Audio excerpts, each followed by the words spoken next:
Hello. അപ്പൊ ഉച്ചയൊക്കെ ആയപ്പോഴത്തേക്കും വിശപ്പിന്റെ വിളി വന്നിട്ടാ. അപ്പൊ അങ്ങനെ നമ്മൾ അടുക്കളയിലേക്ക് കയറിയിട്ടുണ്ട്. അങ്ങനെ നമ്മൾ ചിക്കനൊക്കെ വറുക്കാൻ വേണ്ടി എണ്ണയിലേക്ക് ഇട്ടിട്ടുണ്ട് കേട്ടോ.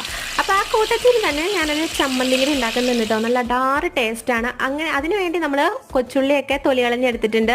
പുളിയും ഉപ്പും മുളക് പൊടിയും ഉണ്ട് കേട്ടോ. അപ്പൊ കൂടെ തന്നെ നമ്മൾ എണ്ണയും കൂടെ യൂസ് ചെയ്യുന്നുണ്ട്. അപ്പൊ അതെല്ലാം സെറ്റാക്കിയിട്ട് ഇട്ടാന്ന് വേണ്ടിയാണ് കേട്ടോ. അങ്ങനെ നമ്മൾ ഉള്ളിയുടെ പണിയിലേക്ക് കടന്നു. നമ്മൾ ഉള്ളി അരിയുമ്പോൾ തന്നെ നമ്മൾ കരയുന്നുണ്ട്. അപ്പൊ കരയാൻ വേറെ കാരണമൊന്നും വേണ്ട. കൊച്ചുള്ളിയൊക്കെ എടുത്ത് അരിഞ്ഞാൽ മതി കേട്ടോ. പെട്ടെന്ന് തന്നെ കണ്ണിൽ നിന്ന് വെള്ളം വരും കേട്ടോ. അപ്പൊ അങ്ങനെ തന്നെ നമ്മൾ എണ്ണ കൂട്ടി സെറ്റ് ആക്കുന്നുണ്ട്. അങ്ങനെ നമ്മൾ സെറ്റായി കഴിഞ്ഞു. അതിന്റെ കൂടെ തന്നെ നമുക്ക് ഇറച്ചിയും കൂടെ ഫ്രൈ ആയിട്ട് കിട്ടിയിട്ടുണ്ട് കേട്ടോ. നല്ല അടാറ് ടേസ്റ്റാണ് ചമ്മന്തിക്ക്, ഒരു രക്ഷയില്ല കേട്ടോ. വേണമെങ്കിൽ ഒന്ന് ട്രൈ ചെയ്ത് നോക്കുക, നല്ല ടേസ്റ്റ് ഉണ്ട് കേട്ടോ. അപ്പോൾ വേറെ ഒന്നും വേണ്ട ചോറിന് നമുക്ക് കഴിക്കാനായിട്ട്. അങ്ങനെ നമ്മൾ ഐശൂട്ടീനെ ടേബിളിലൊക്കെ കയറ്റി ഇരുത്തിയിട്ട് ചിക്കനൊക്കെ കോരിയിട്ട് കൊടുത്തിട്ടുണ്ട് കേട്ടോ. അപ്പോൾ ആ കൂടെ നമുക്ക് ചോറിന് കറിയായിട്ട് ചിക്കൻ കറി ഉണ്ടായിരുന്നു, ചമ്മന്തി ഉണ്ടായിരുന്നു, ബീൻസ് തോരൻ ഉണ്ടായിരുന്നു, ഫ്രൈ ഉണ്ടായിരുന്നു കേട്ടോ. അപ്പം അങ്ങനെ ഞങ്ങൾ ഫുഡൊക്കെ കഴിച്ചു. അപ്പോൾ ഇന്നത്തെ വീഡിയോ ഇത്രയുള്ള ഇഷ്ടമായി സപ്പോർട്ട് ചെയ്യണേ.